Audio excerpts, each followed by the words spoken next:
Randy Brown understands the feeling of invincibility that Mickey Gall seems to be feeling as their meeting at UFC 217 draws closer.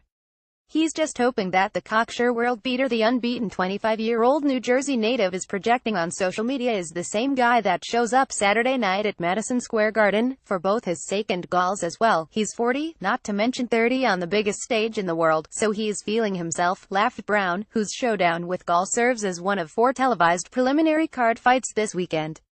But there is a lot he needs to learn, and I'm coming in to humble that kid. Mickey has great jiu-jitsu. He's a good kid, a smart kid who made some great decisions in his callouts.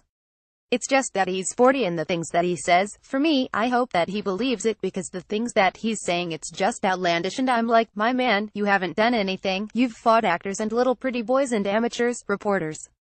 He pauses. I don't know, man, you can't really blame Brown for feeling a little irritated by the hype surrounding Gall and the fast track to potential stardom he's ventured down during his first 2 years on the UFC roster.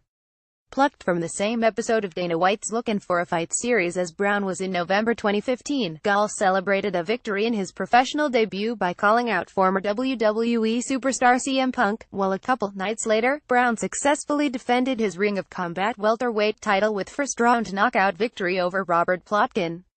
UFC 217 Fight Week: Bisping vs. St. Pierre. Watchlist GSP. A legend returns. Garbrandt ready. Wild. The opportunistic Gall debuted in the octagon in a winner faces CM Punk matchup with Mike "The Truth" Jackson, a combat sports photojournalist from Houston who was making his mixed martial arts debut. Brown stepped in opposite Matt Dwyer, a dangerous Canadian with 3 prior UFC appearances, 2 post-fight bonuses and 11 professional fights under his belt.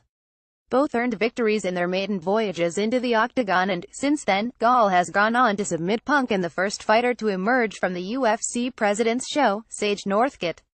Conversely, the 27-year-old New Yorker Brown has fought 4 more times, with victories over Eric Montano and Brian Camozzi getting bookended by losses to Michael Graves and Belal Muhammad. Nothing's personal, but there's a chip on my shoulder about it, Brown said of his bout with Gall. I worked for this. This was given to him. Nothing was given to me.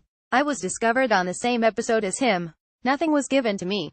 I worked for this, so it's kind of a slap in the face to me. Another thing that annoys me is that people are saying, this is a fight UFC dug in the bottom of the barrel to get a guy to slowly build Mickey up, and I'm like, I made this happen. I asked for him because I was sick and tired of him getting all this that I wasn't getting, that I was working for. They just gave to him. The way the 92 Queens, New York product sees it, every fighter has to encounter those hard times, the gritty fights, the tough losses, the nights you just don't have it, in order to learn and grow, and Gall hasn't experienced that yet. Brown went through it earlier this year when he faced Muhammad at Barclays Center in Brooklyn, coming out on the wrong side of a unanimous decision that prompted him to hit pause on the toured schedule he was keeping in favor of spending more time in the gym, learning from the mistakes he made at UFC 209 and taking the necessary time needed to grow and develop as a fighter. I made a lot of mistakes, stupid as that young fighters make, and we've got to learn from, but I've had some time and I feel like it's done wonders for me. I've been able to completely focus on specific things that were some of my deficits, and we sealed up those gaps and we're making huge strides towards becoming a complete mixed martial artist. A lot of that fight, I just didn't pull the trigger. I went in with a horrible game plan. My mind wasn't right, and I paid for it.